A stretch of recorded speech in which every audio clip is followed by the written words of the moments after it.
Halo teman-teman semuanya, perkenalkan nama aku Samar Barsan Arianja dari kelas 2A S1 Bisnis Digital dengan NPM 183240004. Pada hari ini saya akan menyampaikan judul inovasi IoT yang saya telah kerjakan, yaitu dengan berjudul Posture Correction Smart Suite atau Suite Koreksi Postur Tubuh.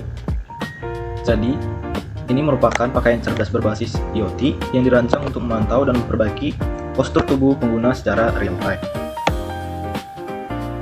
Suite ini dilengkapi dengan sensor seperti accelerometer dan gyroscope yang mampu mendeteksi kemiringan tubuh, posisi duduk, dan kebiasaan postur penggunanya. Lalu data dari sensor akan diproses oleh microcontroller untuk menganalisis apakah postur tubuh itu berada dalam posisi benar atau tidak. Nah, nanti jika postur tubuh kita buruk seperti membungkuk, terlalu lama, atau posisi tubuh yang tidak seimbang, suite ini akan memberikan umpan balik langsung berupa getaran sebagai pengingat agar pengguna segera memperbaiki posisi duduknya. Selain itu, data postur akan dikirim melalui modul IoT ke aplikasi mobile sehingga pengguna dapat memantau kebiasaan postur mereka secara harian maupun mingguan. Dan langsung aja, di sini ada gambar grafis atau DOT-nya. Di sini saya akan menjelaskan. Pertama, si pengguna ini adalah si pemakai suite-nya. Lalu setelah dipakai, si suite ini akan segera melakukan sensor posisi di tubuh kita. Lalu dari sensor akan mengirim data kepada microcontroller sehingga ia akan mengelola data dan data diproses.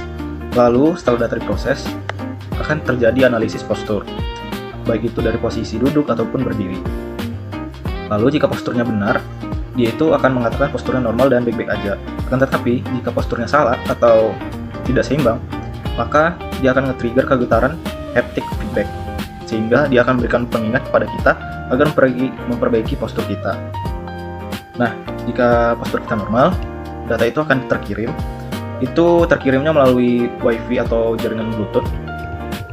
Terus disinkronisasi ke aplikasi mobile. Lalu nanti akan muncul statistik postur dan datanya terkirim ke kita. Nah, di sini ada sedikit penjelasan tambahan agar kita lebih paham lagi. Yang pertama adalah keputusan posturnya. Jadi, setelah tadi data dianalisis oleh microcontroller, itu akan mengklasifikasi kondisi postur kita menjadi dua kemungkinan yang tadi sesuai bagian tadi. Jika normal, ketika posisi tubuh tegak dan seimbang. Kalau salah itu ketika tubuh dalam kondisi membungkuk atau tidak seimbang. Nah, keputusan ini menjadi titik penting agar menentukan tindakan sistem selanjutnya. Lalu yang kedua, tadi yang pertama itu yang postur normal. Jika posturnya normal, si data akan terkirim dan akan berlanjut ke mobile. Lalu jika salah akan ada haptic. Jadi ini kita lanjut aja.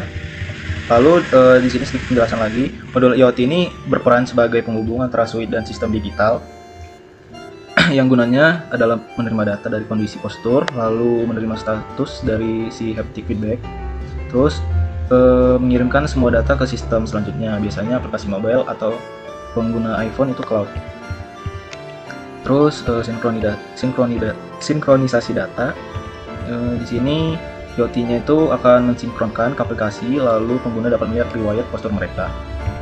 Untuk kesimpulannya, untuk alur ini akan menunjukkan bahwa sistem tidak hanya mendeteksi postur.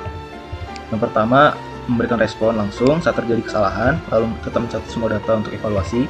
Yang ketiga, menghubungkan pengguna dengan sistem pemantauan digital. Lalu di sini ada tampilan aplikasinya. Untuk penampilannya saya tidak bisa menunjukkan codingannya karena untuk codingannya sendiri itu ada di lab. Jadi saya sedikit menjelaskan pemahaman yang saya pahami terkait penampilan aplikasinya. Jadi ini merupakan penampilan mobile nanti. Di sini ada Timo Angle. Di sini Timo Angle ini berguna untuk postur tubuh kita, apakah berdiri dengan tegak atau tidak. Terus di tengah ini posisi statusnya normal atau tidaknya. Nah, di sini kita bisa melihat GPS atau keberadaan kita di mana. Lalu di sini ada haptic, dan jika kita mempunyai smartwatch, ini juga bisa terhubung ke smartwatch. Lalu di sini ada IoT cloud-nya, tapi di sini karena kita tidak menjalankannya ke cloud, jadi penampilannya hanya seperti ini, gateway. Lalu di sini ada enterprise dashboard-nya. Di sini kita bisa melihat riwayatnya tubuh kita, posisi tubuh kita. Lalu di sini ada riwayat lokasi kita jika kita telah berhenti menggunakan aplikasinya. Oke, langsung saja kita lanjut lagi penjelasan berikutnya. Sedikit menjelaskan lagi terkait dengan suite integrated sensornya. Jadi ada sensor yang tertanam nanti pada pakaian tersebut yang berfungsi untuk mendeteksi kondisi tubuh dan posisi penggunanya. Dan ada beberapa data yang tadi ditampilkan adalah sudut kemiringannya dan status posisi dan lokasi, seperti yang telah saya tunjukkan tadi di gambar. Lalu yang kedua ada analisis lokasinya. Komponen ini berfungsi sebagai pusat pengolahan datanya sebelum dikirim ke sistem yang lebih luas. Jadi fungsinya itu adalah mengelola data sensor, menganalisis kondisi postur kita, lalu mengelola sinkronisasi data lokasi. Apakah data tadi sudah sempurna dan bisa mendeteksi lokasi kita.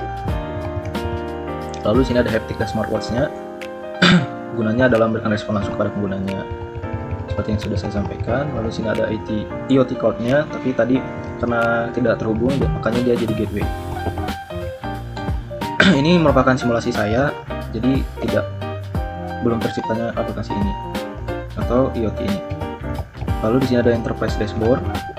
Nah, dashboard ini adalah papan penampilan aplikasinya yang berisi informasi durasi postur tubuh, durasi postur buruk, lalu ada lokasi terakhir penggunanya dan status sistem. Lalu alur kerjanya tadi itu dari sensor itu mendeteksi data tubuh, lalu data dikirim untuk dianalisis, lalu jika memiliki kesalahan postur, sistem akan memberikan peringatan atau getaran, lalu data dikirim ke cloud melalui IoT gateway. Lalu di sini ada topologinya, topologi si sistem berjalannya. Ini bagi pengguna smartwatch, nanti itu karena ini saya buat penghubung ke smartwatch, jadi dari smartwatch itu akan mengirim ke sistem mengirim data agar smartwatch ini dapat terhubung ke suite-nya juga. Lalu sini ada smart suite-nya. Lalu smart suite ini akan berjalan lagi untuk mengirim data ke IoT atau gateway-nya. Di sini cloud ya, untuk berhubung ke cloud. Terus di sini tuh nanti dari cloud ini ada lagi penghubung. Jadi kalau misalnya kita pengguna smartwatch, kita juga bisa melihatnya melalui mobile apps kita. Jadi smartwatch dan mobile app kita itu sama-sama terhubung dan kita akan mendapatkan notifikasinya. Begitu. Lalu kita lanjut aja ke penjelasan berikutnya. Dan kurang lebih urutan itu gini. Yang pertama, smart suite dan smartwatch-nya mengumpulkan data, lalu data itu dikirim, menghubung, kan, lewat Bluetooth. Lalu gateway itu mengirim data ke cloud. Terus cloud ini terhubung dengan internet juga ya teman-teman. Lalu data diproses dan disimpan ke cloud. Lalu mobile app itu akan dapat menampilkan data ke atlet dan pelatih kita. Di sini pelatih jadi pihak ketiganya. Apabila nanti di aplikasinya itu atau si sistemnya kita mengaitkan ke pengguna pelatih. Singkatnya itu sensor, gateway, cloud, aplikasi, dan pengguna. Demikian penyampaian materi yang bisa saya sempat sampaikan terkait dengan inovasi saya untuk menciptakan postur correction smart suite ini. Buat penyampaian saya, mohon maaf bila ada kesalahan dan kekurangan. Terima kasih. Bye-bye.